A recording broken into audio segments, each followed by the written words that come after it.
ये कहा जाता है कि आयुर्वेद में घासों पर चलने से ना बहुत सारी बीमारियां ठीक होती हैं। तो हिंस कौन कौन सी बीमारी के बारे में बता रहा है घासों पे चलने से? और आपने तो कहते चप्पलें भी उतार नहीं, दी, मैं ऐसा कभी भी क्यों? घास पे जूते चप्पल में चलता नहीं हूँ। अच्छा। क्योंकि हमारी धरती को हम आयुर्वेद में, हमारे शास्त्रों में माँ कहते हैं। जी जी जी जी। अब माँ है तो माँ मुझे कुछ देती होगी। बिल्कुल। माँ हमेशा देने के लिए होती है। जी। मेरी माँ ने मुझे क्या दिया? मेरी माँ ने मुझे पाल पोस के बड़ा किया, प्लस मुझे जन्म दिया। जी जी। ऐसे धरती पे कोई बीज हम बोते हैं हाँ। तो ये पेड़ बन जाता है, वृक्ष बन जाता है।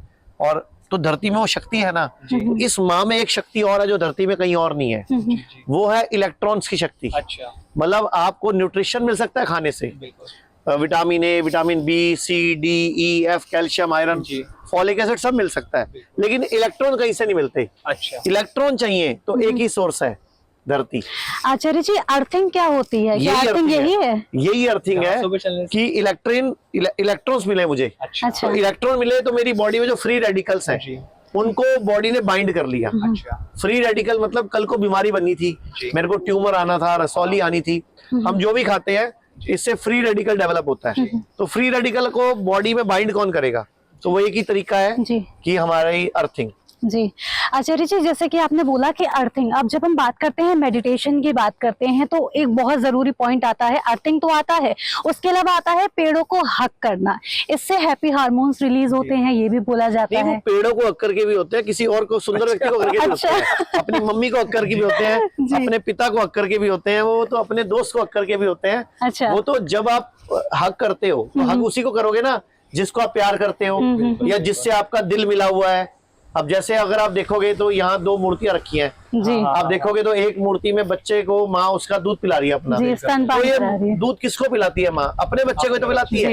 इसी को हक करती है, इसी को चूमती है, चाहे इसका नाक बहता हो, चाहे इसकी सुबह आंखों से गंदगी निकलती है तो भी माँ उसको चूमती है, जी। क्योंकि वो उसके अंश है, उसके अंदर के शरीर के हिस्से से बना है वो। जी। तो हक करने से, प्यार की बातों से डोपामिन, ऑक्सीटोसिन, सेरोटोनिन, एंडोर्फिन सब रिलीज होता है। अच्छा, ये एक ना बहुत ज्यादा ट्रेंड में जो टॉपिक आज की डेट में हम सोशल मीडिया पे देख रहे हैं मनीष जी, इसे मिथ कह सकते हैं या एक्चुअल में फैक्ट है कि घासों पे अगर हम सुबह के वक्त नंगे पांव चलते हैं तो आंखों की जो रोशनी होती है वो तेज होती है? तो आप इसे मिथ कहेंगे या फैक्ट? ये फैक्ट है। आप देखो, मेरे को चश्मा नहीं लगा हुआ जी। मैं 50 साल का होने वाला हूँ, जी। तो 50 साल की उम्र तक चश्मा नहीं लगना, उसके पीछे यही राज है। मैंने शायद पिछले पॉडकास्ट पे आपके बताया था हाँ। कि बचपन में मुझे चश्मा लग गया था। मेरे चाचा जी ने मुझसे पूछा तो मैंने वो बताया था आपको कि उन्होंने बोला कि डॉक्टर के पास चलते हैं और बोलेंगे चश्मा नहीं लगवाना, तो डॉक्टर ने बोला कि एक ही तरीका है, सुबह नंगे पांव घास पे चलो और 5 बादाम और 5 सफेद मिर्चे, सभी दर्शकों को बोलना चाहूंगा, 5 बादाम और 5 सफेद मिर्चे रात को भिगो के रख दो, सुबह उठ के चबा के खाओ और नंगे पांव घास पे घूमो। आप हैरान हो जाओगे, आपको कभी चश्मा नहीं लगेगा।